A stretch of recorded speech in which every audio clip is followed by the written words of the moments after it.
Aquesta és la imatge de Sant Antoni de Pàdua, un dels sants més populars del santoral franciscà. El va rebre l'orde Sant Francesc el 1221, dedicat a la predicació. Ell marca el model del que serà la predicació franciscana. Una predicació senzilla, directa, on intervé la emotivitat. Dels temes preferits per la predicació franciscana és la passió de Nostre Senyor Jesucrist.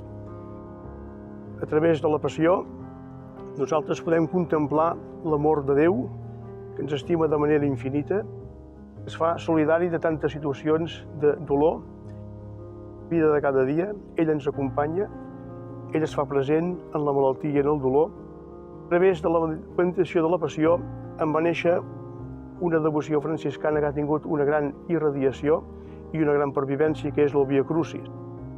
Fer el camí que Jesús va fer, acompanyats de la Mare de Déu, en 14 passos o estacions que comencen des de la condemna a la creu en el pretori fins a la culminació de la crucifixió i mort de Nostre Senyor Jesucrist i la deposició en el sepulcre. Uns moments per entrar a fons en aquest misteri d'amor i també per il·luminar les situacions de dolor de la vida de cada dia a la llum de l'experiència de Jesucrist, també per desenvolupar en cadascú de nosaltres sentiments també de proximitat i solidaritat amb aquells que sofreixen.